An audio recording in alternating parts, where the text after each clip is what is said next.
साथियों नमस्कार, स्वागत है आपका आपके अपने चैनल पर। जैसा कि आप सबको कहा गया था कि जनरल साइंस जो आरपीएससी फर्स्ट ग्रेड में फर्स्ट पेपर में है उसके 5% एग्जाम में आते हैं। 10 नंबर की जनरल साइंस होती है जिसमें आपके फिजिक्स, केमिस्ट्री, बायोलॉजी तीनों का सिलेबस दिया गया है। उसके टॉपिक अपन एक वीडियो में डालने की कोशिश कर रहे हैं, जिसमें ये बायोलॉजी वालों के लिए तो पूर्णतः काम आ जाएगा, अदर सब्जेक्ट वालों के लिए 90 से 95% कवर हो जाएगा। वो इसलिए बताया मैंने कि उनको केवल उत्तक, क्योंकि मेरे खुद के बनाए हुए नोट्स हैं, जब मैंने तैयारी करी थी तो उसमें टिश्यू है, और चूँकि मेरे को उसकी आवश्यकता नहीं पड़ती थी, सब्जेक्ट का था मैं, तो टिश्यू और इसमें केमिकल कोऑर्डिनेशन 2 टॉपिक को छोड़कर बाकी सभी टॉपिक हैं इसमें कवर किए गए हैं। तो वो आप इजीली जनरल साइंस के किसी भी मैटर से इजीली मिल जाते हैं, और इसके प्रश्न आते भी साधारण, तो आप कर भी पाते हो, ना भी पढ़ो तो भी।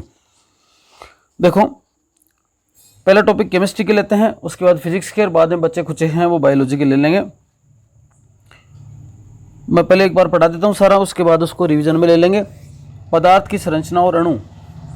सबसे पहले बात आती है पदार्थ क्या होता है, द्रव्य क्या होता है, मैटर किसे कहते हैं। तो कोई भी ऐसी वस्तु जो स्थान घेरे, स्थान घेरे इसका मतलब क्या है, उसका आयतन है। स्थान घेरने का मतलब उसमें क्या प्रेजेंट है, आयतन है। तो कोई भी वस्तु स्थान घेरे और द्रव्यमान हो जिसका, और जो ज्ञानेंद्रियों से महसूस की जा सके, उसे क्या कहा जाता है, पदार्थ कहा जाता है। पदार्थ का मतलब कोई भी वस्तु जिसका द्रव्यमान हो, मतलब जिसमें भार हो, उसका आयतन हो, मतलब जो स्थान घेरे, और उसे ज्ञानेंद्रियां महसूस कर लें। ये 3 लक्षण अगर किसी वस्तु में हैं तो उस वस्तु को क्या कह सकते हैं अपन, पदार्थ कहते हैं। इस पदार्थ की 3 प्रमुख अवस्थाएं हैं, कुल 5 अवस्थाएं हैं। ठोस, द्रव्य, गैस, आपको पता ही है, ये द्रव्य है देखो, और ये द्रव्य है। तो ठोस, द्रव्य, गैस और प्लाज्मा और बोस, ये 2 बाद में खोजी गई हैं। ऐसे करके 5 तो टोटल अवस्थाएं हैं। बोस्को, आइंस्टाइन, कंडेंसेट शामिल है इसके अंदर, ये अलग एक लाइन याद रख लेना। बाकी मेन अवस्थाएं 3 हैं, ठोस, द्रव्य और गैस। इन पर पहुंचने से पहले बात देखो, एक होता है परमाणु। ऐसा कोई भी सूक्ष्मतम कण जिसको अब और ज्यादा विभाजित नहीं कर सकते आप, सूक्ष्मतम कण जिसको और ज्यादा विभाजित नहीं किया जा सकता। भाई आप जैसे मान लो एक चौक है, चौक को पीसने बैठो आप, कि पीसोगे, एक समय ऐसा आएगा कि अब आपके बस की बात नहीं है कि और ज्यादा विभाजित नहीं कर सकते। तो ऐसे कण जिसको और ज्यादा विभाजित नहीं कर सकते उसको क्या कहते हैं, परमाणु कहते हैं।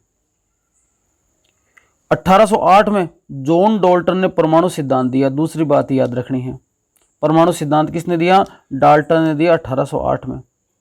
अभी इतने सूक्ष्म है कि इनको किसी न किसी के सहारे की आवश्यकता पड़ती है, स्वतंत्र अवस्था में नहीं रह सकते, और खुद किसी रासायनिक अभिक्रिया में भाग लेते हैं।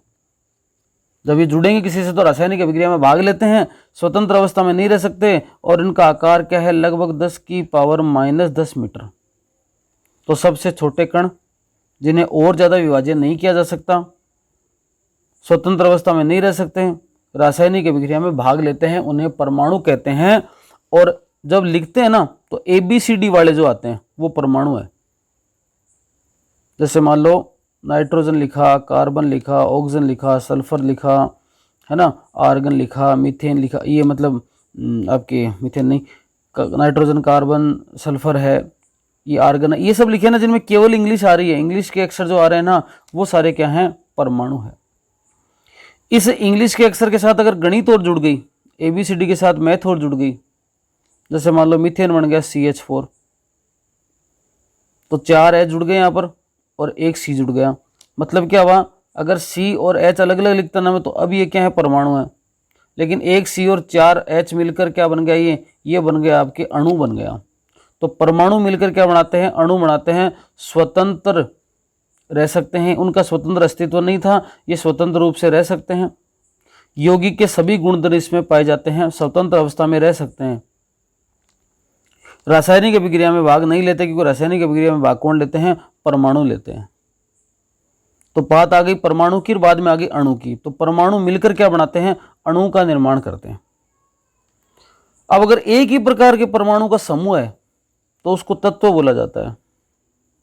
रॉबर्ट बॉयल ने तत्व शब्द दिया था 1661 में, बॉयल तत्व, ठीक है। अब तक कितने, 118, सोना है, चांदी है, लोह है, इस प्रकार से तत्व हो गई। अणु में प्रेजेंट तत्व के परमाणुओं की संख्या परमाणुकता कहलाती है।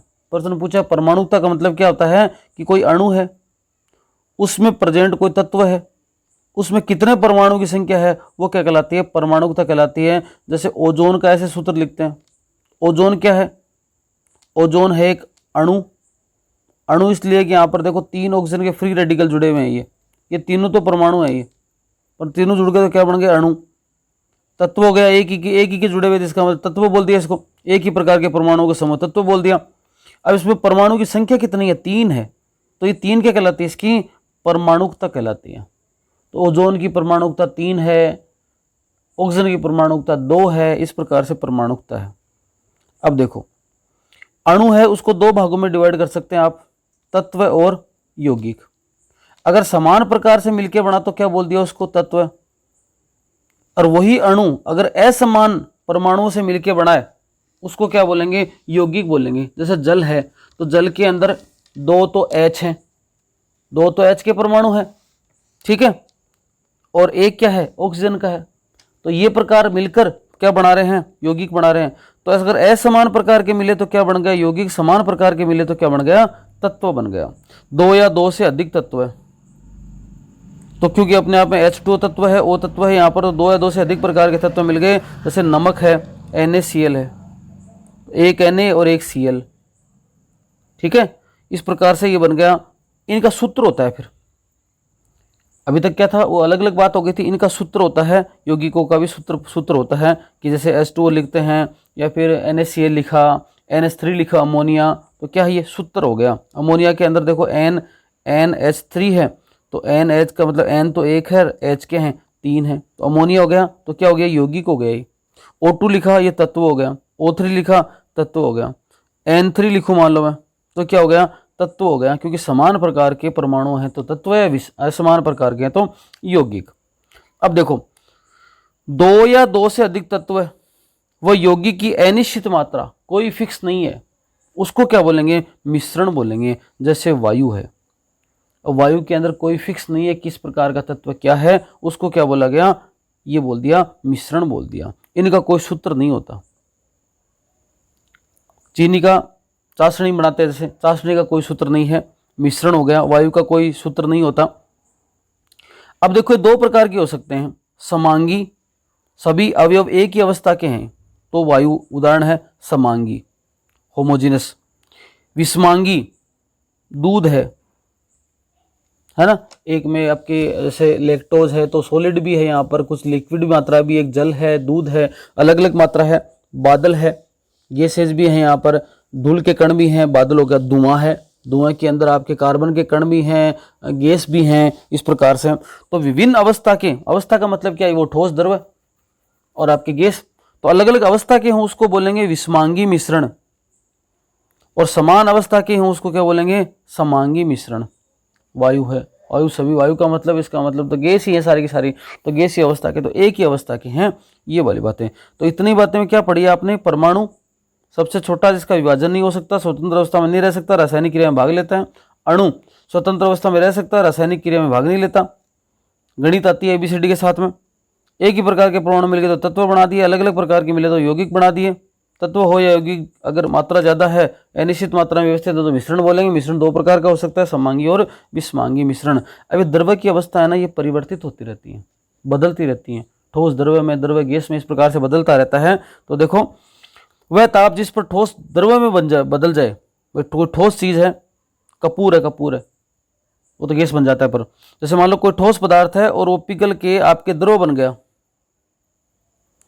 तो बर्फ का गोला है और पिघल के पानी बन गया वो, तो जिस तापमान पर वो पानी बनता है ना, उसको मेल्टिंग पॉइंट बोलते हैं, द्रव बन जाता है। तो बर्फ का मेल्टिंग पॉइंट होता है 277.16 केल्विन। संगलन भी कहा जाता है इसको, गल गई कोई चीज, मेल्ट हो गई।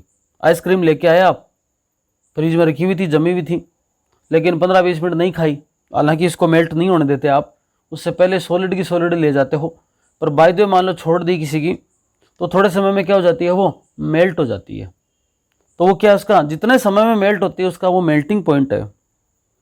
परिभाषा क्या, एक एटमॉस्फेयर पर 1 किलोग्राम ठोस को उसके मेल्टिंग पॉइंट पर द्रव में बदलने के लिए जितने उष्मा की आवश्यकता उसे संगलन की गुप्त उष्मा या एंथैल्पी कहा जाता है। ऐसे बॉइलिंग पॉइंट, अगर कोई द्रव है वो गैस में बदल जाता है, पानी है उसको आपने टॉप पे चढ़ा दिया और वो भाप बन के उड़ जाएगा, थोड़े समय में भाप बन के उड़ना शुरू हो जाएगा।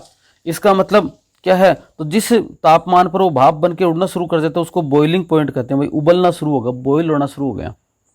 आपने आलू पानी में डाल के उबालना शुरू किया तो थोड़े समय बाद में क्या होगा, ये उफान आएगा और फिर धीरे धीरे क्या होने लग जाएंगे, वो भाप बन के पानी उड़ने लग जाएगा। तो क्या है वो क्वथनांक जिसको बोलते हैं, उस पहले वाले को गलनांक बोलते थे, इसको बॉइलिंग पॉइंट बोलते हैं। परिभाषा वही है, 1 एटमॉस्फेयर प्लस 1 किलोग्राम द्रव्य को उसके जिस, या यहाँ पर किलोग्राम की जगह लीटर भी बोल सकते हो, द्रव्य को उसके जिस बॉइलिंग पॉइंट पर वाष्प में बदलने के लिए जितनी ऊष्मीय ऊर्जा की आवश्यकता पड़ती है उसे गुप्त ऊष्मा या एंथैल्पी कहा जाता है। दाब बढ़ने पर, किसी चीज का दाब बढ़ाया जाए तो गैस अवस्था क्या बन जाती है, द्रव में बदल जाती है। तो गैस को अगर द्रव में बदलना है तो क्या कर देते हैं, प्रेशर बढ़ाते हैं, प्रेशर इंक्रीज करते हैं। अब पदार्थ क्या होते हैं, शुद्ध नहीं होते सारे पदार्थ, उनका शुद्धिकरण करना पड़ता है। ये देखो वो नोट्स है जो मेरे बनाए हुए, तो थोड़ा सा रफ टाइप लगेंगे आपको। इनको आप एक बार बस 1 घंटे के वीडियो के लगभग आसपास बनेगा तो आप बहुत सारी चीज़ें आपके समराइज हो जाएंगी। इसी तरह की नोट्स आपको ऐप के ऊपर उपलब्ध करवा दूंगा ये, जिससे आप उनको देख सकते हो। प्रिंट आउट के लिए नहीं होंगे ये, केवल आप उनको देख सकते हो ऐप के ऊपर, इसलिए क्योंकि ऐसे कोई ये मतलब साफ सुथरे नहीं है कि आप उसका प्रिंट आउट निकालो। तो प्रिंट आउट का मतलब नहीं है, आप उनको जब भी जरूरत पड़े तो दोबारा से आप एक बार फटाफट देख सकते हो। फिल्टर करें किसी चीज़ को, कोई मिश्रण है विषमांगी, ठोस को द्रव से अलग करना। जैसे मान लो रेत है उसमें जल मिला हुआ है या जल में रेत मिली हुई है, तो फिल्टर कर लिया, छान लिया। क्रिस्टलाइजेशन, क्रिस्टलीकरण, कोई विलियन है उससे ठोस को अलग करना है, ठोस को अलग करना है। जैसे मान लो चाशनी बना ली, चाशनी का मतलब उसमें पानी और चीनी वो सारी चीज़ें हैं, अब उसको गर्म करके वापस उसका क्या करना है, चीनी चीनी वापस निकालनी है। तो उसको आप क्या करोगे, दोबारा से सॉलिड करोगे, तो विलियन से ठोस निकालने के बाद में जो प्रक्रिया उसको बोलते हैं क्रिस्टलीकरण। पानी में नमक है तो नमक पानी में मिल गया, अब आपको वापस नमक प्राप्त करना है तो पानी पानी को उड़ाओ, ये कहलाता है क्रिस्टलीकरण। सब्लिमेशन, ऊर्ध्वपातन, ठोस कोई चीज़ है, गर्म किया, वाष्प बनी, वापस ठंडा किया, ठोस बन गई। नौसादर है, आयोडीन है, कपूर है, नेफ्थलीन है, नमक और नौसादर को पृथक करना। आप कपड़ों में कपूर की गोली डालते हो और जब सर्दियां खत्म होती हैं तो आपको कपूर की गोली वो डाली हुई नजर नहीं आती, लेकिन सभी कपड़ों में सुगंध आती है कपूर की। क्या हुआ कि ठोस था और वो वाष्प बन के कपड़ों में चला गया। इस प्रकार से नौसादर है, आयोडीन है, कपूर है, नेफ्थलीन है, ये सब आपके सब्लिमेशन के ऊर्ध्वपातन के उदाहरण हैं। डिफरेंशियल एक्सक्रेशन, विभेदी निष्कर्षण, अमिश्रणीय द्रवों को पृथक करना, जल व तेल आपस में मिले हुए उनको अलग करने के लिए प्रक्रिया है डिफरेंशियल एक्सट्रैक्शन। डिस्टिलेशन, आसवन, पता ही है डिस्टिलेशन कैसे करते हैं, आसवन विधि के द्वारा जल प्राप्त करते हैं। अशुद्ध द्रव्य है, वाष्प बन के शुद्ध द्रव्य प्राप्त करना, जल का आसवन क्रिया किया जाता है, जल को डिस्टिल करते हैं, डिस्टिल वाटर बनाते हैं। फ्रैक्शनल डिस्टिलेशन, दो द्रवों के क्वथनांक में पर्याप्त अंतर ना हो, यहाँ तो पर्याप्त अंतर हो तब तो इजीली हो जाएगा डिस्टिलेशन, पर्याप्त अंतर नहीं हो ना और मिल गए वो, उनको अलग करना है ना, तो फिर आपको क्या करते हैं, वाष्प को प्रभाज स्तंभ से गुजारते हैं। पहले कम द्रव्यमान वाला फ्रैक्शनल डिस्टिलेशन ऑफ पेट्रोल, बाद में अधिक द्रव्यमान वाला, जैसे इस प्रकार से करा जाता है। जैसे डीजल है, केरोसिन है, आपस में मिल गए, उनको फिर पृथक करना है तो कैसे करेंगे, ये फ्रैक्शनल डिस्टिलेशन विधि के द्वारा करेंगे। थोड़ा बहुत भी क्वथनांक में अंतर है ना, बॉइलिंग पॉइंट में जो आपके अंतर है उसके अकॉर्डिंग अलग अलग किया जाता है। कॉपर प्लस जिंक मिलकर क्या बनाते हैं, पीतल, याद रखना ये सूत्र। कॉपर प्लस एसएन मिलकर कांसे का निर्माण करते हैं। पीबी प्लस एसएन मिलकर सोल्डर या फ्यूज तार, ये क्वेश्चन आया हुआ एक बार, फ्यूज तार का निर्माण किससे होता है, पीबी प्लस एसएन। कांसे का निर्माण सीयू प्लस एसएन और पीतल का निर्माण सीयू प्लस जेडएन से बनता है। ऐसे करके याद करना। एक याद करना, ईट पग नारद नाचे, ई का मतलब इलेक्ट्रॉन किसने दिया, टी आ गया ना, ईंट, थॉमसन ने। पे का मतलब प्रोटॉन, गे का मतलब गोल्डस्टीन, ना का मतलब नाभिक, रदर का मतलब रदरफोर्ड, ना का मतलब न्यूट्रॉन, चे का मतलब चेडविक।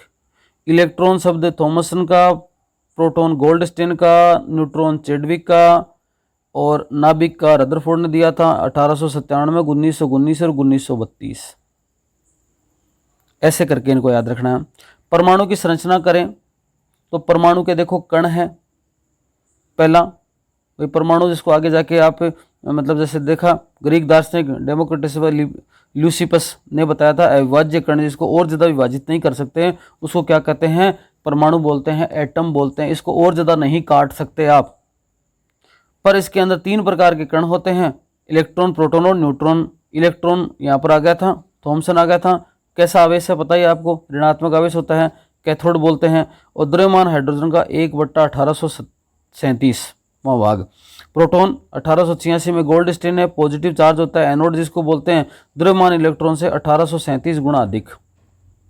न्यूट्रॉन 1932 में चेडविक ने, द्रव्यमान प्रोटॉन के क्या होता है, बराबर होता है। तो यहाँ पर ये वाली बात होगी, इलेक्ट्रॉन, प्रोटॉन व न्यूट्रॉन। परमाणु के अलग अलग मॉडल आए हैं। थॉमसन मॉडल, जिसमें ऐसा क्या बताया गया कि जैसे एक तरबूज है ना, तरबूज के अंदर बीज लगे होते हैं, तो तरबूज है, तरबूज के अंदर बीज लगे होते हैं। उसी प्रकार से जो आपके इलेक्ट्रॉन, प्रोटॉन और परमाणु है ना, वो इस प्रकार से व्यवस्थित होते हैं, जिसे प्लम पुडिंग मॉडल कहते हैं। तो पूरे तरबूज का खाने वाला भाग है और बीज हो गए, तो जहाँ जहाँ बीज है वो क्या मतलब नेगेटिव है और बाकी खाने वाला क्या है, पॉजिटिव। तो पॉजिटिव के बीच में इस प्रकार से नेगेटिव लगे रहते हैं। तो गोल खाने वाला भाग है वो तो पॉजिटिव, पॉजिटिव का मतलब क्या हो गया, प्रोटॉन हो गया, और अंदर बीच बीच में नेगेटिव मतलब न्यूट्रॉन, आपके इलेक्ट्रॉन, ये बीच बीच में होते हैं, इसलिए उसको प्लम पुडिंग सिद्धांत कहते हैं। रदरफोर्ड प्रतिरूप दिया था 1911 में, सोने की पतली पन्नी थी, उस पर क्या क्या अल्फा कणों की बौछार करी, द्विआवेशी धनायन की, तो चारों ओर जिंक का लेप कर दिया, तो सारी है वो बौछारें टेढ़ी मेढ़ी स्कैटर्ड हो गई, पर एक क्या हो गई, सीधी गई थी। जो सीधी गई थी उसको फिर ऋणात्मक के लिए बोला गया। नाभिक की त्रिज्या 10 से 15 माइनस मीटर होती है। हाइड्रोजन परमाणु प्रतिरूप, हाइड्रोजन में इलेक्ट्रॉन निश्चित त्रिज्या व ऊर्जा की वृत्ताकार कक्षाओं में गति करता है। इसे क्या कक्ष कहते हैं, KLMNO, ऐसे कक्ष कहा जाएगा। इन कक्षों में इलेक्ट्रॉन का कोणीय संवेग क्या होता है, सूत्र याद रख लेना, MVR 1/2 पाई का गुणज होता है। परमाणु का आकार, संयोजित त्रिज्या, धात्विक त्रिज्या, इस प्रकार से। एक आता देखो ये परमाणु के परिवर्तन, थोड़ा सा बादल बनना किस प्रकार का है, भौतिक परिवर्तन है। वाष्पन होता है, संघनन होता है। मतलब क्या हुआ कि कोई द्रव चीज है वाष्प में बदल गई, वाष्पन। वाष्प वापस संघनित होकर किस में बदल गया, द्रव। तो वाष्पन प्लस संघनन दोनों को मिलाकर क्या है प्रक्रिया हो रही है, आसवन होता जा रहा है। पानी में चीनी का घोलना क्या है, भौतिक परिवर्तन है। नया पदार्थ बना, इसका मतलब क्या है, रासायनिक परिवर्तन है। यहाँ देखो एक उदाहरण दे रखा है, मोमबत्ती का जलना कैसा है, भौतिक परिवर्तन है, लेकिन रासायनिक परिवर्तन भी साथ साथ में, क्योंकि मोमबत्ती जल रही है तो कुछ अवस्था परिवर्तित हो रही है उसकी, और रासायनिक परिवर्तन हो गया, अवस्था परिवर्तित हो रही है तो, और मोमबत्ती का कुछ भाग है वो रह भी जाता है। तो मोमबत्ती का जलना रासायनिक और भौतिक दोनों प्रकार के परिवर्तन है। तो कुछ प्रकार के परिवर्तन हो गए। परमाणु का द्रव्यमान, परमाणु सिद्धांत डाल्टन ने दिया था। अब देखो एक होता है द्रव्यमान संख्या, याद रखने वाली बात है, परमाणु के नाभिक में कुल न्यूक्लियन जो है ना, कुल न्यूक्लियन का मतलब प्रोटॉन व न्यूट्रॉन, उनकी संख्या क्या कहलाती है, द्रव्यमान संख्या। परमाणु संख्या मतलब जेड का मतलब केवल प्रोटॉन की संख्या, द्रव्यमान संख्या मतलब पूरा प्रोटॉन व न्यूट्रॉन दोनों मिलाकर तो द्रव्यमान बना रहे हैं, और परमाणु संख्या किसको बोलते हैं, केवल प्रोटॉन के नंबर को।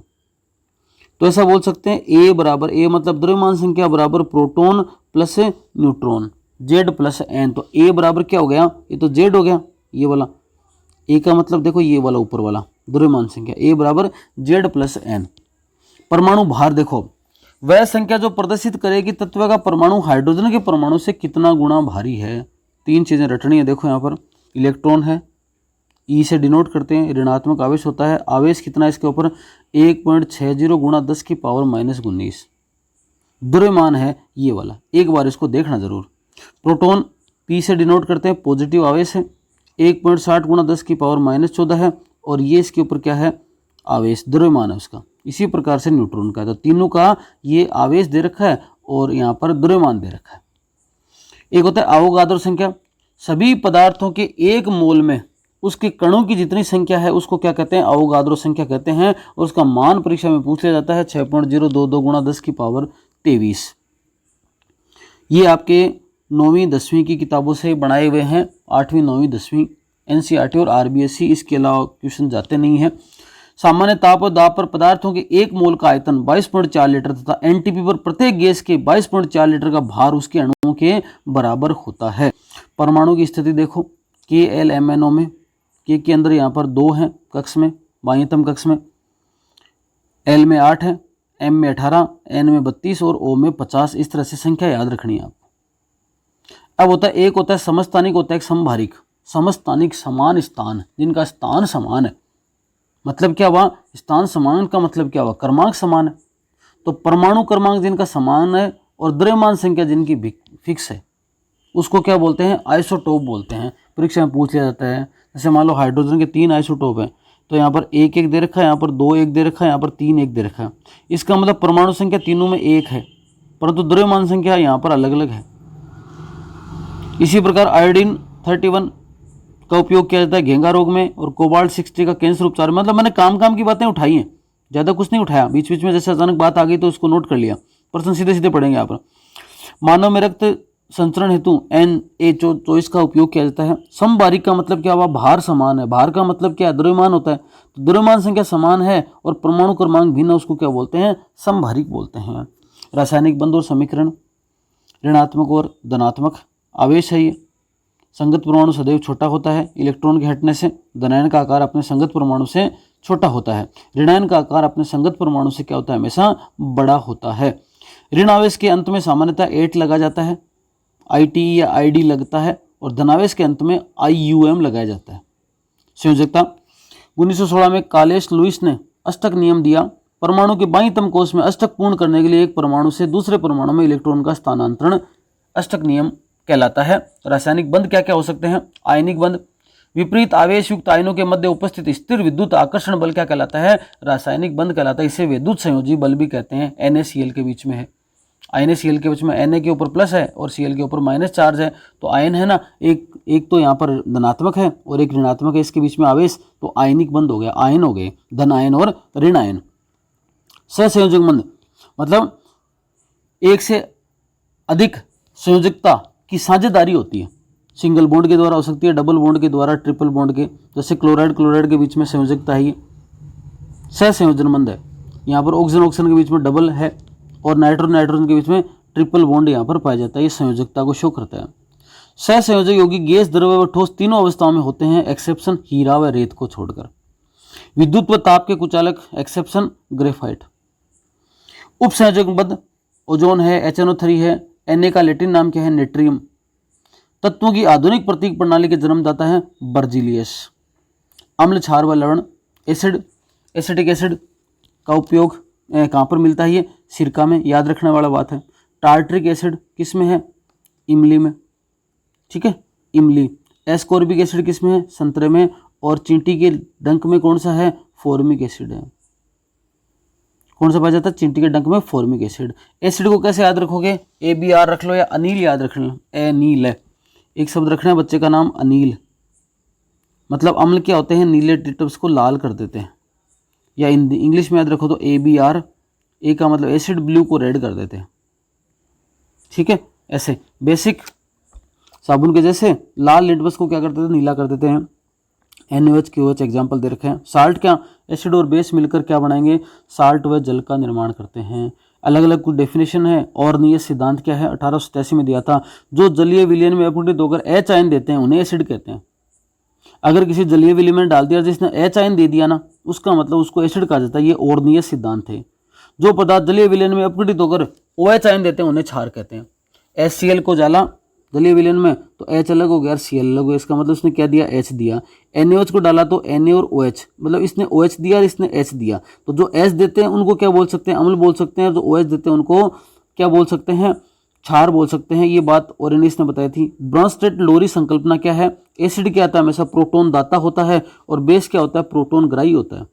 देखो एक समीकरण है H2O + NH3, तो यहाँ पर क्या बना, NH4 बन गया, मतलब NH4 ने H क्या ले लिया, ग्रहण कर लिया, इधर NH3 था, इधर क्या बन गया NH4, इसका मतलब ले लिया, तो प्रोटॉन ग्राही है, इसका मतलब क्या है, ये बेस है।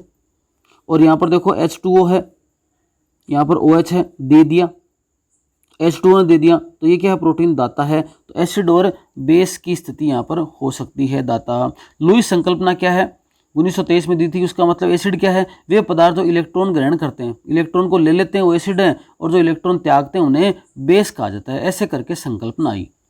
अब अम्ल, क्षार व लवण है का उपयोग कहाँ कहाँ होता है। एक सबसे बढ़िया प्रश्न याद रखना, H2SO4, HCl और HNO3 को खनिज अम्ल भी कहा जाता है। पहला प्रश्न बढ़िया प्रश्न बनता है। प्लांट व एनिमल्स में कार्बोनिक एसिड की मात्रा खूब होती है।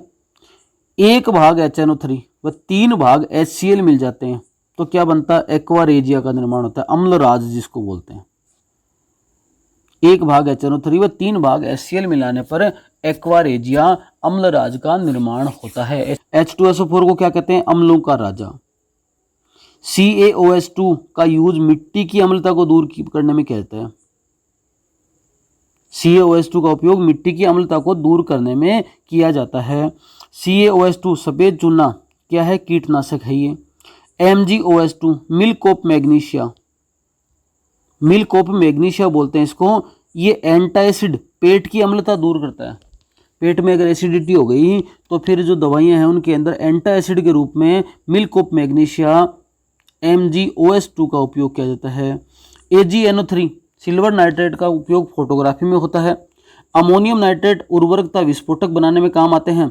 K2SO4 AlSO4 3.24 H2O फिटकड़ी को जल शोधन में काम में लिया जाता है। फिटकड़ी का सूत्र है ये, एलम का सूत्र है, इसको जल को शुद्ध करने में काम में लिया जाता है। जहां पर अशुद्ध जल होता है उसमें फिटकड़ी डाल दी जाती है। डेली लाइफ में काम आने वाले कंपाउंड NaCl जिसका pH क्या है 7 है और मेल्टिंग पॉइंट 1081 केल्विन है। NaOH सोडियम कास्टिक सोडे को बोलते हैं, गलनांक 591 के है। याद रखना NaOH कास्टिक सोडा का सूत्र NaOH है। विरंजक चूर्ण का सूत्र याद रखना CaOCl2। ब्लीचिंग पाउडर का सूत्र है CaOCl2। वायु में खुला होने पर यह क्लोरीन गैस देता है, कैल्शियम ऑक्सीक्लोराइड इसको बोलते हैं। बेकिंग सोडा का सूत्र है NaHCO3। अग्निशामक यंत्र में भी इसका उपयोग होता है। खाने का सोडा जिसको बोला जाता है sodium hydrogen carbonate, sodium hydrogen carbonate. एक एक दो बार देखोगे याद हो जाएंगे, बहुत ज़्यादा लंबी चौड़ी चीज़ नहीं है। सोडियम कार्बोनेट प्लस CO2 मिलकर ये बेकिंग सोडा का निर्माण होता है। धोने के सोडे का सूत्र है, मैं देखो यहाँ पर सीधा है NaHCO3, तो यहाँ पर H हटा दो और H एक से काम थोड़ा चलेगा। साबुन कपड़े धोते हो तो 10 साबुन चाहिए ऐसा मान लो आप, तो Na2CO3 और 10 H2O, 10 बाल्टी पानी की चाहिए और साबुन चाहिए। इसे को धोने को सोडे को बोलते हैं सोडियम बाइकार्बोनेट डेकाहाइड्रेट। 10 यहाँ पर H2O चाहिए। तो यहाँ पर देखो NaCl याद रह जाएगा, NaOH सोडियम हाइड्रोक्साइड बोल दो चाहे कास्टिक सोडा बोल दो, याद रह जाएगा। विरंजक चूर्ण का याद रखना CaOCl2। ब्लीचिंग पाउडर है। उसके बाद baking soda NaHCO3। CaOCl2 bleaching powder है, NaHCO3 बेकिंग सोडा है। H यहाँ पर हटा दो तो Na2CO3 कर दो और यहाँ पर 10 जल के अणु कर दो। ये धोने के सोडे का सूत्र है। अग्निशामक यंत्र बनाने में काम लेते हैं सोडियम हाइड्रोजन कार्बोनेट को। सोडियम हाइड्रोजन कार्बोनेट कौन सा, ये बेकिंग सोडे को काम में लिया जाता है। गर्म करने पर सोडा एस बनाता है। एक होता है प्लास्टर ऑफ पेरिस का सूत्र याद रखना CaSO4 प्लस आधा जल का अणु। कब काम आता है, आपके जिप्सम से भी बनते हैं, POP बनाने के अंदर है, आपके प्लास्टर वगैरह करते हैं कई बार लग जाती है तब उसके लिए काम आता है। साबुन और अपमार्जक, साबुन का सूत्र देखो, उच्च वसीय अम्ल को जब NaOH के साथ क्रिया करवाई जाती है तो साबुन प्लस ग्लिसरॉल, क्वेश्चन आया हुआ है साबुन के में सह उत्पाद क्या है, तो ग्लिसरॉल साबुन बनाने में सह उत्पाद के रूप में काम आता है। पारदर्शी साबुन बनाने में किसका उपयोग होता है, ग्लिसरीन का। आपने देखा होगा पियर साबुन है, पारदर्शी है, ग्लिसरीन यहाँ पर काम आती है। अपमार्जक कठोर व मृदु दोनों जल के अंदर कार्य करते हैं, जबकि साबुन केवल मृदु जल में। तो कई बार जहाँ पर जो मृदु जल है ना वहाँ पर तो साबुन काम आ जाती है, लेकिन कठोर जल है ना वहाँ पर आप कपड़े की साबुन, कपड़े धोने वाले साबुन का उपयोग कर सकते हो, अपमार्जक के रूप में काम आती है। ABS प्लस H2SO4 अपमार्जक के रूप में काम कर सकता है ये। मिजेल बनते हैं, मतलब मिक्स हो जाते हैं, झाग आते हैं, एल्किल बेंजिल सल्फोनेट।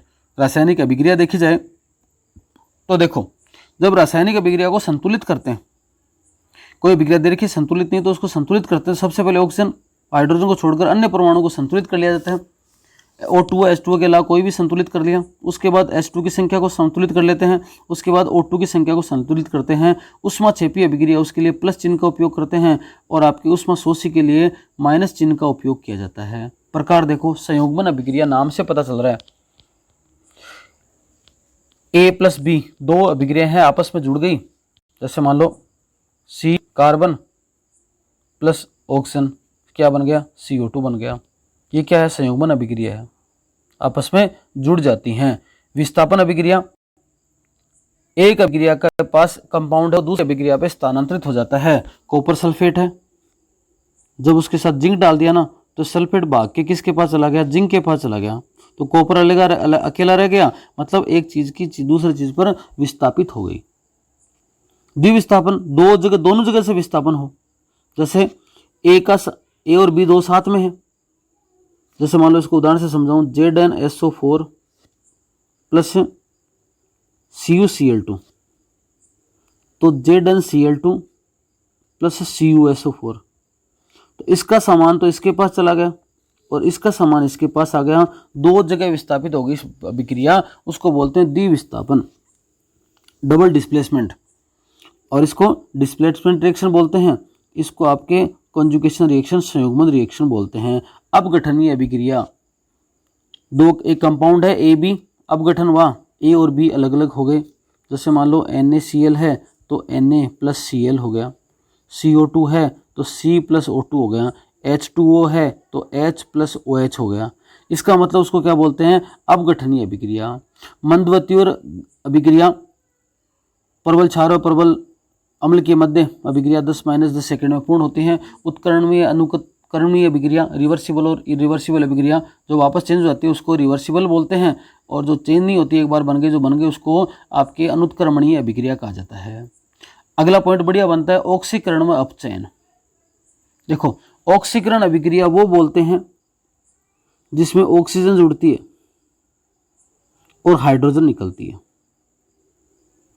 इसलिए इसको ऋण विद्युतीय और इसको धन विद्युतीय अभिक्रिया इधर इसके हिसाब से बोला जा सकता है। देखो, निकलना और जुड़ना दो बातें हो गई, ये निकलती हैं, एक चीज़ें मतलब ये चीज़ें जुड़ती हैं यहाँ पर, ये निकलती है उसको ऑक्सीकरण, और यहाँ जो निकलती हैं वो जगह जुड़ती हैं तो अपचयन, और यहाँ जो जुड़ती हैं वो निकलती हैं तो अपचयन हो गया। तो ऑक्सीकरण अपचयन दो प्रकार की रिएक्शन हो गई। ऑक्सीकरण का योग बराबर ऑक्सीकरण और ऑक्सीजन का निकलना बराबर अपचयन।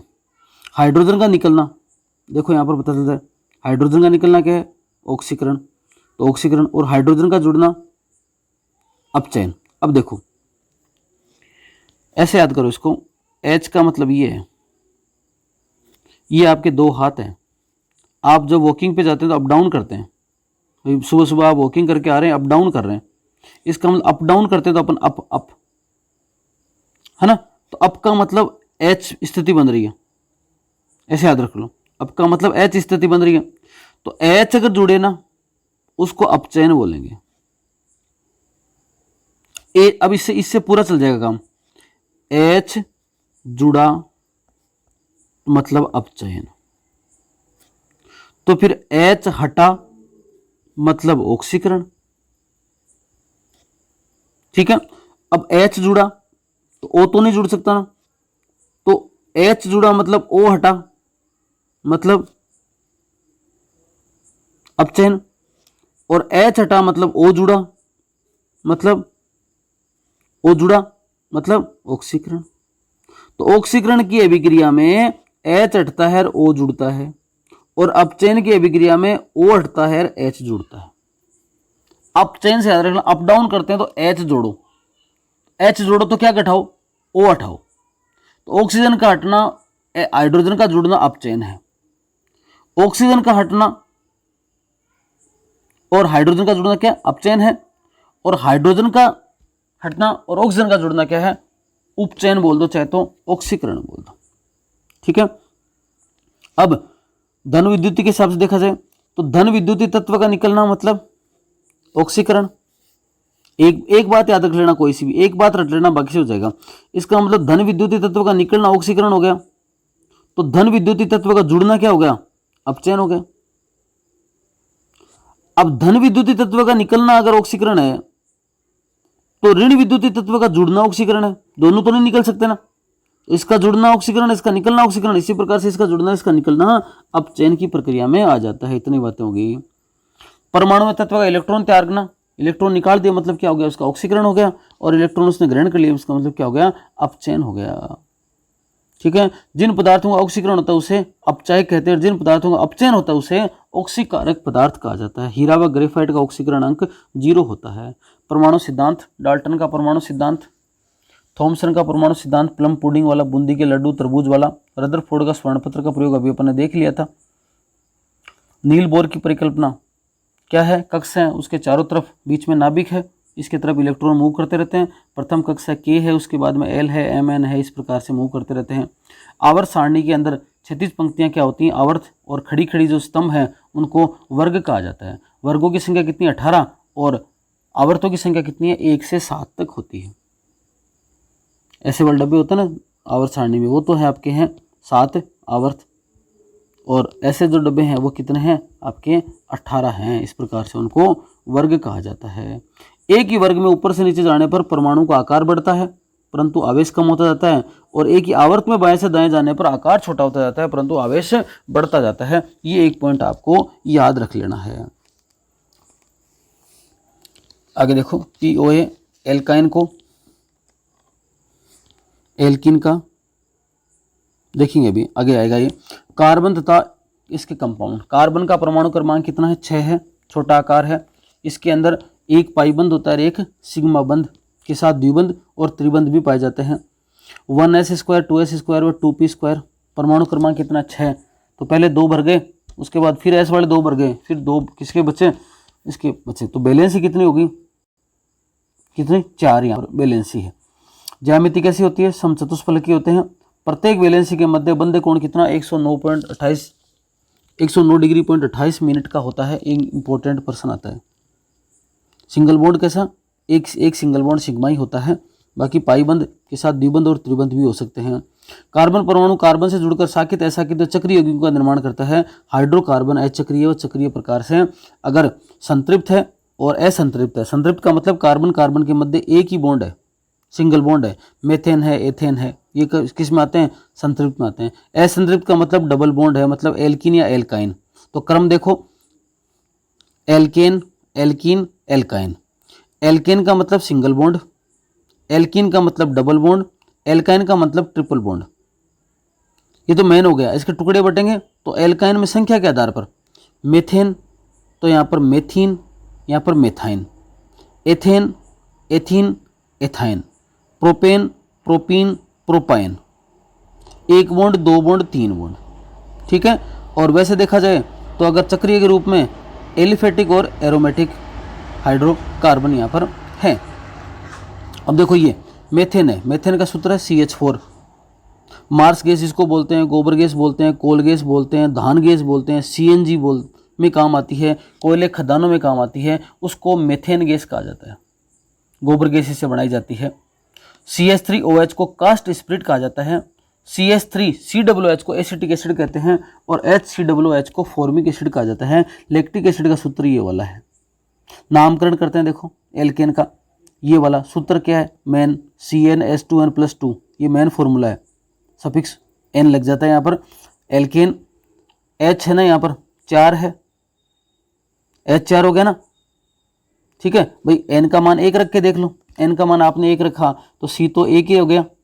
अब H का मान क्या रखा, n का मान 1 रखा ना, 2 × 1 + 2, तो 2 × 1 2 और 2 4 हो गए, तो इसका मतलब क्या हो गया, CH4। अगर आपने C का मान 1 रखा ना तो बना आपके CH4, जिसको बोलते हैं मेथेन। अगर C का मान आपने 2 रखा तो बन गया एथेन। तो मेथेन है, मेथेन है, एथेन है, प्रोपेन है, ब्यूटेन है, पेंटेन है, हेक्सेन है। इस प्रकार से कंडीशन ये बनती जाती है। एल्केन हो गया सिंगल बॉन्ड। इसी प्रकार से एल्कीन का सूत्र है CnH2n। यहाँ से देखो CnH2n+2 है ना, 2 हटा दो, CnH2n सफिक्स इन लगेगा, यहाँ पर डबल बॉन्ड होंगे। तो यहाँ पर कार्बन का मान अगर 1 रखते हैं तो क्या बनेगा, C तो एक ही हो जाएगा और H के स्थान पर क्या हो जाएगा, 2 हो जाएगा। अब ये CH2 है, डबल बॉन्ड के रूप में रहता है तो CH2 एथिलीन। इसी प्रकार से ये वाला बन गया प्रोपीन, इन लगेगा यहाँ पर, तो एथीन है या फिर प्रोपीन है, ब्यूटीन है, इस प्रकार से स्थिति बनती जाएगी। इसी प्रकार से फिर आपके एल्काइन, ये कुछ याद रख लेना सूत्र, भाप अंगार gas CO2 plus CO plus H2 से, producer gas CO plus N2 को बोलते हैं, और कोल गैस आपके CO प्लस से H2 प्लस CH4 को मिलाकर बोला जाता है। एल्काइन वही सूत्र CnH2n-2 कर दो। देखो शुरू में आपने CnH2n+2 किया, इसका मतलब एल्कीन, फिर ये +2 वाला झंझट हटा दिया, CnH2n मतलब आपके एल्काइन, ये वाला एल्कीन, ऊपर वाला तो एल्केन, दूसरा एल्कीन, और ये एल्काइन, इनके तीनों के ये सूत्र बन जाते हैं CH triple bond CH, ethyne, methyne, है ना, प्रोपाइन, ब्यूटाइन, पेंटाइन, इस प्रकार से स्थिति बन जाएगी। कार्बन के अपर रूप निश्चित बंध कौन क्रिस्टलीय पदार्थ हैं, हीरा, ग्रेफाइट, फ्लोरीन, और अक्रिस्टलीय कोल है, कोक है, चारकोल है, जंतु चारकोल है, काजल गैस, कार्बन, ये सब है। हीरा संरचना कैसी, समचतुष्फलकीय, दृढ़, त्रिआयामी होती है। कार्बन के मध्य कितनी दूरी, 1.54 एंगस्ट्रॉम। विद्युत का क्या है, कुचालक है, कठोर होता है। पूर्ण आंतरिक परावर्तन के कारण से क्या होता है, ये चमकता है। गलनांक इसका इतना, अपूर्णांक इसका इतना है। मात्रहीन, मात्रक नहीं होता इसका, हीरे का मात्रकहीन राशि है। तो हीरे के बारे में इतनी बातें याद रखना, प्रश्न इजीली बन सकता है। ग्रेफाइट षटकोणीय संरचना होती है, एक बंद डबल बॉन्ड है। विद्युत का क्या है, सुचालक होता है। लेखन पेंसिल में, कच्ची पेंसिल होती है, उसके आगे का क्या है, वो ग्रेफाइट भाग है। वोलर ने यूरिया कार्बनिक पदार्थ सर्वप्रथम लैब के अंदर बनाया था। फुलेरिन हो गया तीसरा, देखो 3 है यहाँ पर, ईरा, ग्रेफाइट और फुलेरिन। फुलेरिन बंग मिस्टर फुलर के नाम पर फुटबॉल की आकृति होती है। 60-70 या अधिक परमाणु इसमें पाए जाते हैं। C60 सबसे अधिक स्थायी है, इसे ही बंक मिस्टर फुलेरिन कहा जाता है। C60 के अंदर कितने होते हैं, 32 फलक होते हैं। इसमें से 20 तो क्या है, षटकोणीय, और 12 क्या है, पंचकोणीय फलक होते हैं। अतिचालक के रूप में काम आता है। C60 विद्युत का कुचालक होता है। कार्बन के बीच की लंबाई 1.40, सारी बातें काम की यहाँ पर। 1.40 एंगस्ट्रॉम यूज आणविक बॉल बेयरिंग के अंदर इसका उपयोग किया जाता है। तो हीरा, ग्रेफाइट और ये फुलेरिन हो गए। अन्य यौगिक CFC आपके कोल है, CFC है, क्लोरोफ्लोरोकार्बन जिसको फ्रियोन भी बोलते हैं। पॉलीक्लोरोफ्लोरो एल्केन को फ्रियोन कहा जाता है। अब देखो यहाँ पर सूत्र हो सकते हैं, CFCl3 फ्रियोन 11 है, CF2Cl2 फ्रियोन 12 है, C2F2Cl4 फ्रियोन 112 है, C2F2Cl3 फ्रियोन 113 है। इस प्रकार से फ्रीज AC के अंदर ये CF2Cl2 इस प्रकार से काम ली जाती है। बेस्ट हल्की, CO2 कम बनेगी, प्रदूषण कम होगा। CNG गैस के अंदर कंप्रेस्ड नेचुरल गैस है, जिसका अनुपात क्या है, क्या क्या इसमें मीथेन व इथेन मिलकर CNG का निर्माण करते हैं। LPG गैस थोड़ी भारी होती है। लिक्विड पेट्रोलियम गैस है, CO2 ज़्यादा बनेगी क्योंकि इसमें कार्बन की मात्रा ज़्यादा है। अगर दोनों की तुलना करी जाए तो आपके LPG में ज़्यादा CO2 बनेगी, इसमें आपके कम बनेगी। LPG की तुलना में CNG तभी बढ़िया है। इसका संगठन क्या है, ब्यूटेन प्रोपेन प्लस इथाइल मर्केप्टोन, गंध के लिए मिलाई जाती है, तभी LPG में इस प्रकार से सुगंध आती है। आपकी जैसे गैस कई बार लीक हो जाता है तो सुगंध आती है, वो किसके कारण आती है, इथाइल मर्केप्टेन के कारण आती है। कुकिंग गैस भी इसको कहा जाता है। इसमें आपके ब्यूटेन कितना 60% और प्रोपेन है वो 40%। भारत के अंदर ये अनुपात है। नेचुरल तनन सामर्थ्यता प्रत्यास्थता बढ़ाने के लिए सल्फर मिलाकर गर्म करना वल्केनाइजेशन या वल्कनीकरण कहलाता है। ऊन, रेशम, रबड़, इन प्रकार से आइसोप्रीन के बहुलक हैं ये। आर्टिफिशियल नायलॉन, ये तो नेचुरल हो गया। आर्टिफिशियल क्या है, कार्बन के हिसाब से देखा जाए तो नायलॉन 66 है। एडिपिक मोम हेक्सा डाइअमीन के संघनन से बनता है। टेरिलीन को इस प्रकार से बनाया जाता है। रेयोन को कागज के NaOH के विलयन के साथ में भिगोकर इससे CS2 में घोलकर इसको बनाया जाता है। कृत्रिम रेशम बताया जाता है। पॉलीथीन क्या है, एथीन का बहुलीकरण है। PVC याद रखना विनाइल क्लोराइड के बहुलक हैं। PAN पोली एक्राइलो नाइट्राइल के बहुलक हैं। आर्लोन जिसको बोला जाता है, और पॉलीस्टाइरीन विनाइल बेंजीन के बहुलीकरण से प्राप्त होता है। संश्लेषित रबर नियोप्रीन तक गैस्ट्रेट बनाने में का बहुलक है ये। ब्यूना 5 है और ब्यूना N के संघनन से तैयार होता है ये। शुष्क बर्फ कहलाती है। CO2 आग बुझाने वाली गैस इसको बोलते हैं। ये पूरा का पूरा क्या है, आपके रसायन विज्ञान का मामला है।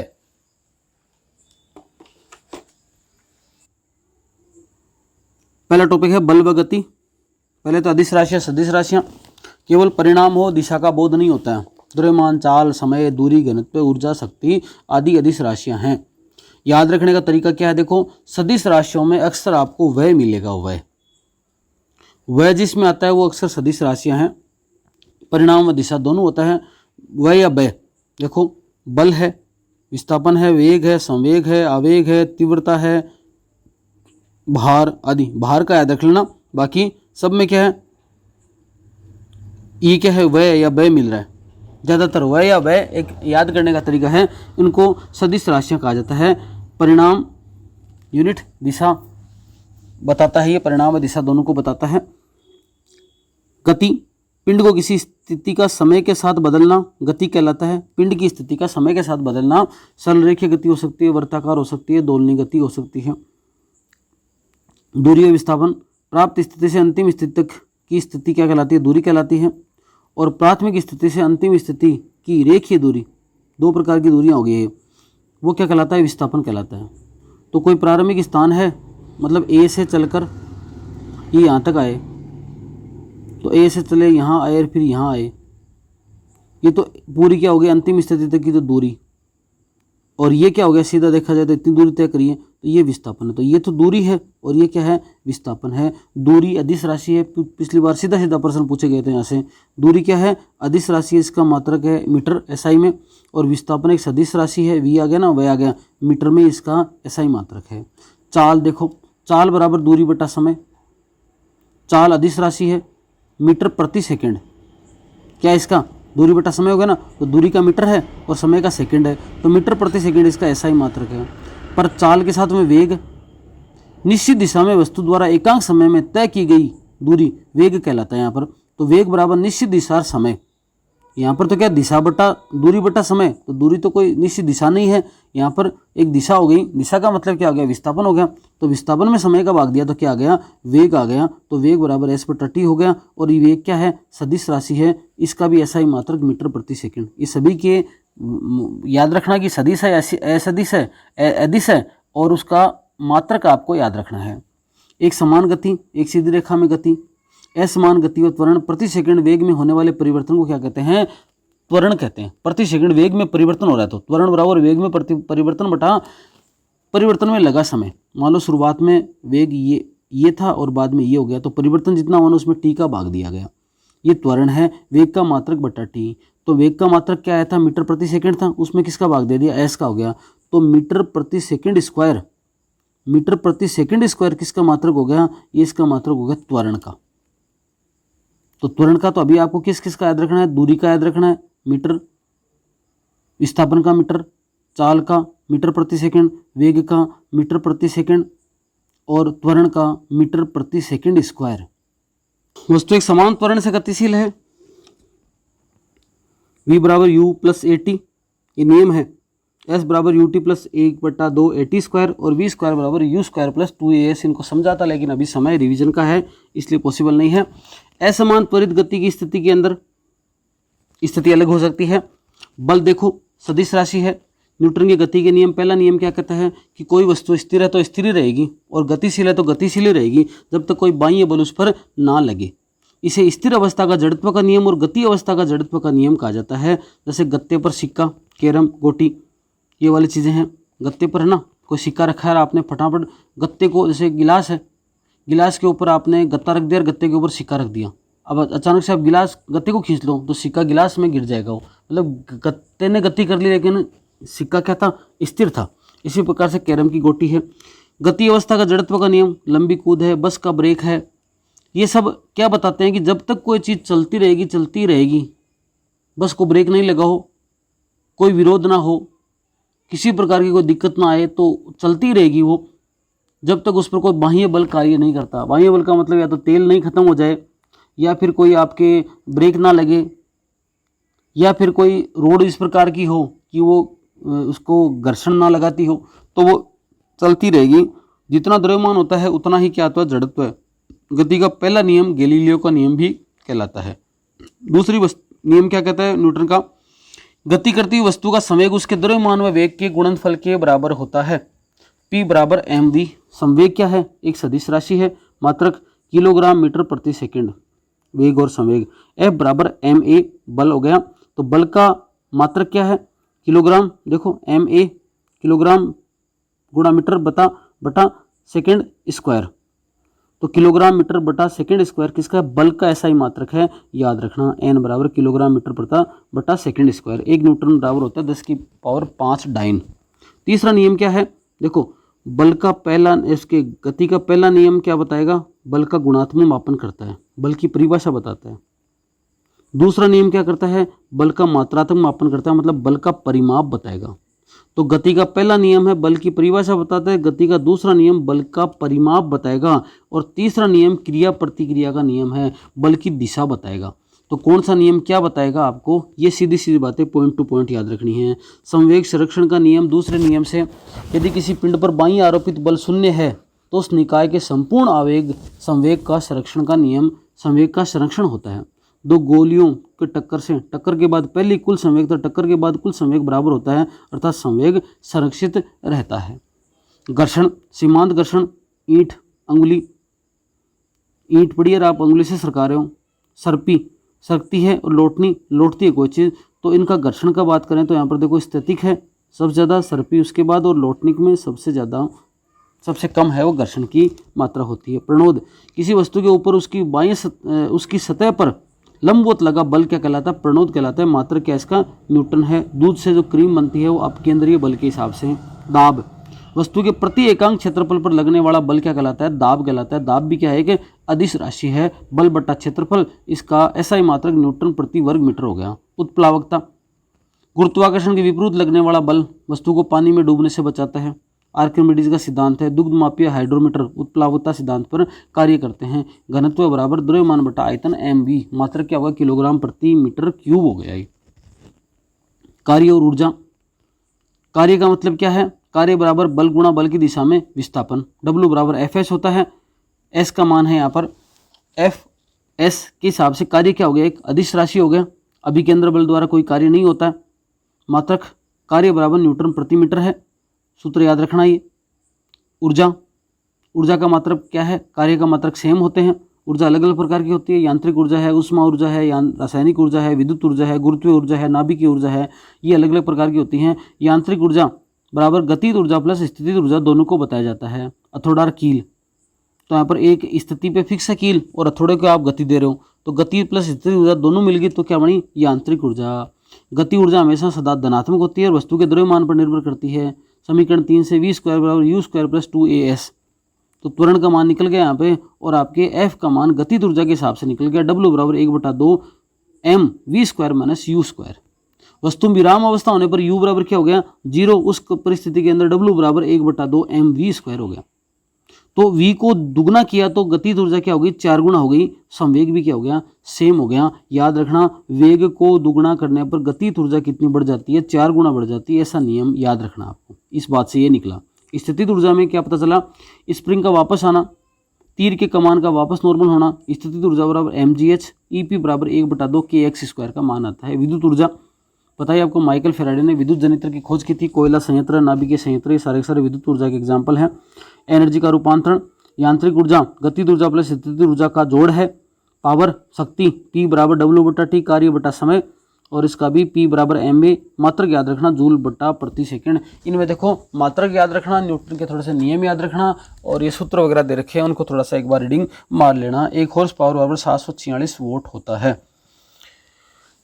जो तत्व हैं यहाँ पर उनको आप देखा जाए तो क्रियाशीलता के आधार पर देखो, सबसे ज़्यादा क्रियाशील है कहना क्या, मैं, गल, जिलो सीता, है ना।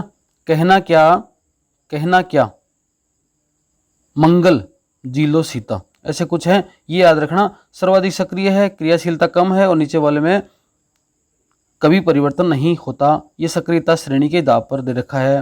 रेडॉक्स का मतलब होता है जिनमें ऑक्सीकरण व अपचयन दोनों अभिक्रिया होती है। न्यूट्रिनो सबसे हल्का पाउली ने खोजा, और न्यूट्रॉन सबसे भारी चैडविक ने बताया था। वनस्पति तेल जो है उस पर निकिल की अभिक्रिया की जाती है तो आपके कृत्रिम वनस्पति घी का निर्माण किया जाता है।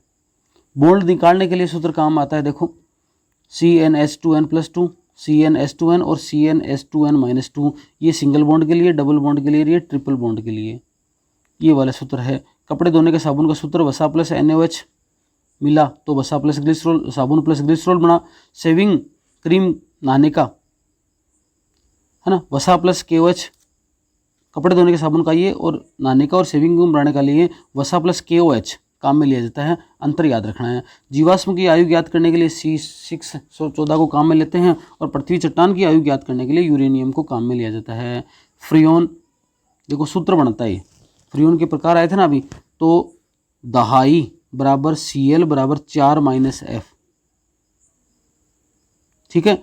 तो F11 दिया ना यहाँ पर, तो F11 का मान दिया, इसका मतलब क्या हुआ, दहाई, दो बातें ना यहाँ पर, सैकड़ा, इकाई दहाई सैकड़ा, 3 की बात हो रही है। तो यहाँ पर देखो F11 फ्रियोन 11 से कैसे सूत्र बनेगा इसका, Cl बराबर 4, तो इसको F11 में पहले वाले एक को तो C बताओ और दूसरे वाले एक को F बताओ। F12 में पहले वाले एक को तो C बताओ और दूसरे वाले को F बताओ। इस प्रकार से सूत्र हो गया। तो यहाँ पर क्या है, Cl बराबर 4 - F, सूत्र कैसे बन गया देखो, अब CF तो आ गया, पहले को C बताया दूसरे को F बताया, दोनों एक एक है ना, एक C एक F, Cl3 कहाँ से आया, इससे निकला। Cl बराबर 4 और F कितने हैं, 1, तो एक F घटा दिया 4 में से, कितना आ गया, Cl3 हो गया। तो CfCl3 फ्रियोन 11 का सूत्र हो गया।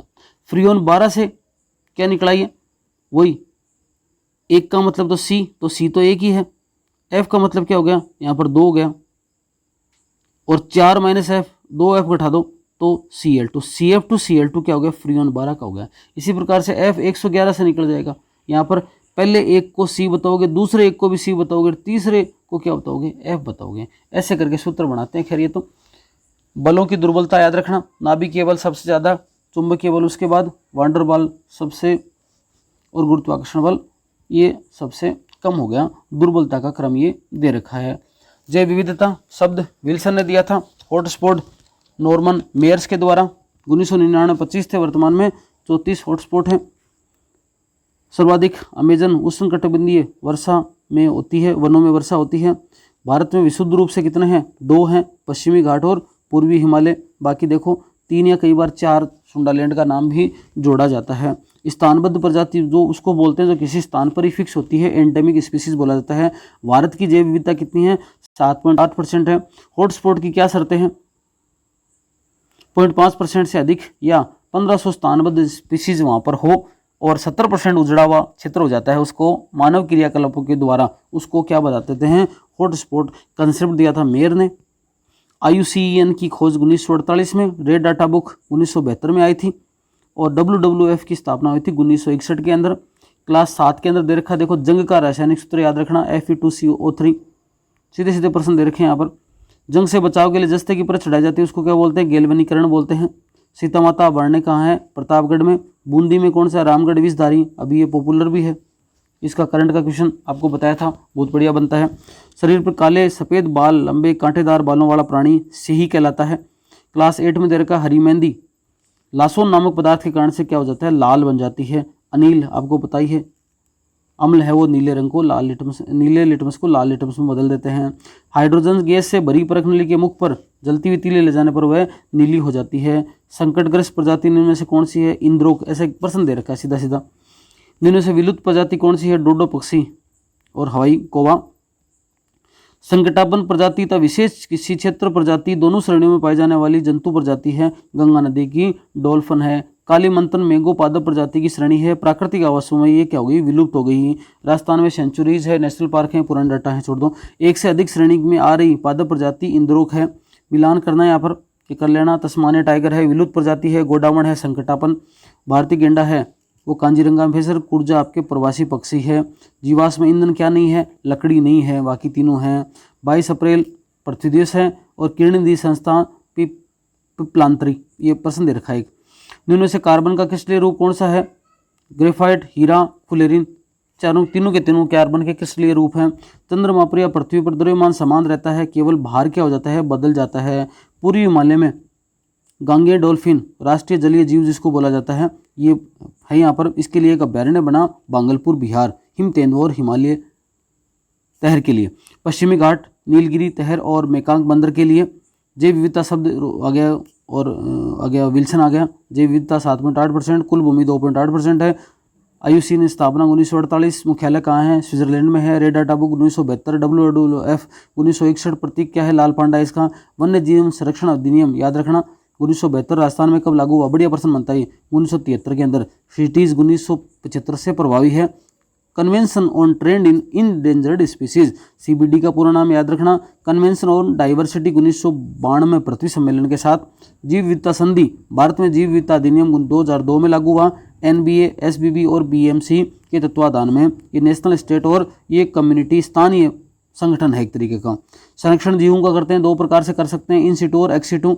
इन सिटू का मतलब उसी स्थान पर करना, जैसे नेशनल पार्क है, सेंचुरी, बायोस्फीयर रिजर्व, आरक्षित वन, संरक्षित वन, पवित्र वन, झील, ये सब क्या है? आपके इन सिटू कंजर्वेशन है। स्वस्थाने और बहिस्थाने के अंदर जू, बोटनिकल गार्डन, जीन बैंक, बीज बैंक, ये सब आ जाते हैं आपके बहिस्थाने संरक्षण के अंदर। चिपको आंदोलन 1973 उत्तराखंड, यूपी, चमोली, सुंदरलाल बहुगुणा के नेतृत्व में श्रीमती गोरा देवी चिपको वुमेन के नाम से जानी जाती है। चिपको आंदोलन राजस्थान में 1730, खेजड़ली, जोधपुर, अमृता देवी से संबंधित है ये। एपिको आंदोलन कर्नाटक, दक्षिण भारत में शुरू हुआ। प्राकृतिक संसाधन 2 प्रकार के, अक्षय और क्षय। अक्षय का मतलब जो खत्म नहीं होते, क्षय का मतलब जो खत्म हो जाते हैं, जैसे सौर ऊर्जा है, पवन ऊर्जा है, ज्वारीय ऊर्जा है, भूतापीय ऊर्जा है, अक्षय संसाधन है। और क्षय संसाधन में नवीनीकरण और अनवीनीकरणीय है। नवीकरणीय मृदा, जल, वन, वायु, वन्य जीव नवीकरणीय है। और अनवीकरणीय पेट्रोलियम, कोयला, CNG, खनिज, ये सब हैं आपके अनवीकरणीय। प्रदूषित जल से स्नान, वायु रोग हो जाता है। अंतर्राष्ट्रीय जैव विविधता दिवस मनाया जाता है 22 मई को। पहला अंतर्राष्ट्रीय जैव विविधता दिवस 22 मई 2010 को मनाया गया था। संयुक्त राष्ट्र संघ ने 1972 में प्राकृतिक संसाधनों के संरक्षण हेतु UNEP का गठन किया, यूनियन नेशनल एनवायरमेंटल प्रोग्राम। सर्वाधिक जैव विविधता शांत घाटी केरल में। भारत में 2010 में किस अधिगठन का गठन किया गया? राष्ट्रीय हरित अधिग्रहण का किया गया। DNA डबल हेलिकल में एक्स-रे विवर्तन के आंकड़े बोरिस विल्सन व रोजलैंड फ्रैंकलिन के द्वारा बताए गए। सबसे छोटा क्या है? इनमें से चारों में से इलेक्ट्रॉन है। संक्षारण किसको प्रदर्शित करता है? उपचयन को। ऑक्सीकरण होता है, इसका मतलब उपचयन को प्रदर्शित करता है। ग्रेफाइट हीरे से कठोर होता है चतुष्फलकीय संरचना के कारण से। किसके कारण से कठोर होता है? चतुष्फलकीय संरचना के कारण से ग्रेफाइट हीरे से कठोर होता है। पेट्रोल क्या है? एक एल्केनों का मिश्रण है। PVC ताप सुगट्टे बहुलक है। बेकेलाइट है ताप दृढ़ बहुलक है। वॉल्नीकृत रबड़ है वो प्रतास्थ बहुलक है। और नाइलॉन 6 है फाइबर है। कृत्रिम डिटर्जेंट कौन सा है?